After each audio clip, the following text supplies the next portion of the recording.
All right, we're here at the San Diego Asian Film Festival. Four guys you should know. H.P. Mendoza, writer-director H.P. Mendoza. Artistic director for SADAF, Brian Hu. Writer-director Dave Boyle. Composer, actor, writer Goh Nakamura. Okay, welcome all. There seems to be somewhat, boy, I'm not going to get a wide shot for the life of me on this. There seems to be somewhat of, I don't want to call it an Asian new wave, but it seems that you guys are all working together to make movies. So could you talk a little bit about how you all met and how this movement came about? I think we all met at film festivals.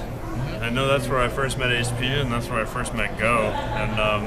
And collaboration is when you don't have some kind of big corporate body sponsoring your work, then really all you have to depend on is each other. And so the collaboration between all of us have been like a really organic thing, I think.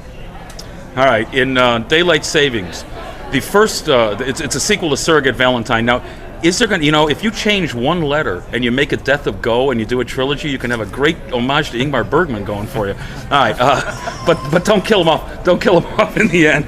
So you should mention Yeah, that. no, he was joking that he's gonna. I was kind of ticked off at Goh about something, not really, but and so I sent him the first page of a script that was like exterior cemetery day. we're at the funeral of Goh Nakamura. So how was writing Daylight Savings different from Surrogate Valentine? I mean, first of all, the one thing that really struck me is there's not a whole heck of a lot of music in there. It's all Dave's fault because he actually hates my music. Oh, you've heard it? No. There's 4 writers on Daylight Savings, and it was also like kind of a crunch, right? Because we were going for a deadline for a film festival, so we employed like this workforce basically. It was just to get it done on time. We had to divide up the work between 4 of us, and I love Goh's music, but I also didn't want it to be one of those movies where I didn't want it to be a musical, and I also didn't want it to be one of those movies where there's a lot of music scenes that are sort of shoehorned in. So I don't know. I kind of really wanted to push Goh to be more of an actor, because in the first movie, he really didn't have to do anything. He's just kind of there hanging out. Well, I'm going to quote Brian, which you said to me in an email. Don't worry, but this is good. You said that he's still playing Goh, but you're free to the gimmick of having to play yourself. Yeah. And I think that really works, because there's certain things in this film you obviously didn't experience in real life.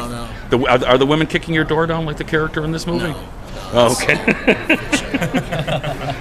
Okay, now HP, you seem to be you seem to work in all these different genres. Your first film was a musical, then you wrote a romantic comedy, and now you wrote and directed a horror film. What's your fascination with, what do you want to be, the Howard Hawks of Asia? Oh, wow. See, I always feel like I'm always going to be like the Asian version of some white director. Oh, okay. Like, oh, wow. Well, if I said the Yasujiro Ozu of Asia, that's... Oh, that would be great. I'd be like the Asian Ozu. That would be awesome. No, what's funny is like I think a lot of people think, oh, everyone does a horror film for their first movie. I'm like, well, I didn't think I was good enough yet.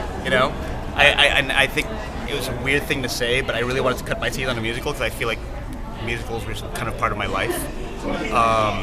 But yeah, I'm a genre buff. Like I think I'm going to be doing a lot of genre for a while, and I'm even writing a Western right now. Yeah, that shocked me. You said in 2016 you're going to put out a Western. Man Called Apocalypse. Okay, this isn't going to be the good, the bad, and the weird. No, it'll just be the good, the bad, and the Asian. All right, so I was talking to HP before the interview, and he really credited the Asian Film Festival for helping to bring this, this movement together. If there is indeed a movement, I'm trying to force a movement down your throat. Well, I'm curious if it wasn't for what movie is that? The circuit, like what festivals would could you always rely on to come back to every time? I mean, I'm not sure. I mean, you guys could go to South by a lot, but aside from that, I don't think there's a home base or sense of returning home if it weren't for the festivals. That's a way for us all to become friends also. How difficult is it to get theatrical distribution on these films? Oh, it's really difficult.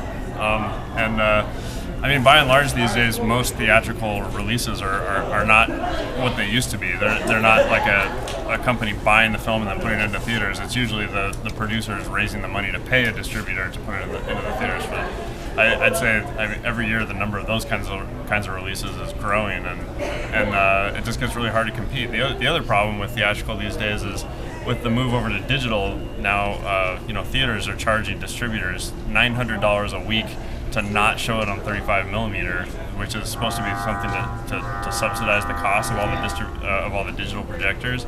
So that's yet another thing that sort of forces independent films out of the multiplexes. I mean, some movies have to go into theaters in order to be financially viable for their backers, even if they don't belong in theaters. But for small movies like ours, the film festivals like CDAF are absolutely essential for us for people to be able to experience the movies in a theatrical setting, because otherwise they probably wouldn't see them, and if they would, they'd only see them on like an iPad or something like that. So. Dave told me earlier that you're kind of going to start the third part of the trilogy, and he said go with it, and as of today you have nothing written. Really eager to make this one. Oh, come on, you got to make a third part, Go. It's in my phone. Yeah, I've been jotting down. I just haven't shown you anything. Yeah, it's on your phone? Yeah. It's complete. All right, what's left? I'm gonna. This will post tomorrow. So, what's coming up in the festival that people have got to see? Closing nights. We've got Love Strikes, closing night film. We have this great Filipino zombie gay film called Remington and the Curse of the Zombadings. We've got. I don't even know where to begin. How's that for genre? Yeah. You said with envy in your voice. Yeah. Why didn't I think of that? Yeah. By popular demand, we're showing Shanghai Calling again, and our opening night film, Don't Stop Believing, is playing again on Wednesday. And put in a plug for Viet. Go ahead. Viet's directed by none other than Mai Hong. Right. It's playing twice, Monday and another day. Wednesday. Thank you. All right. Well, thank you all for coming. Continued success, and I hope to see you guys all here again next year. This is the worst camera work in this. Maybe Spielberg is a genius. I don't know. All right. Thanks, guys.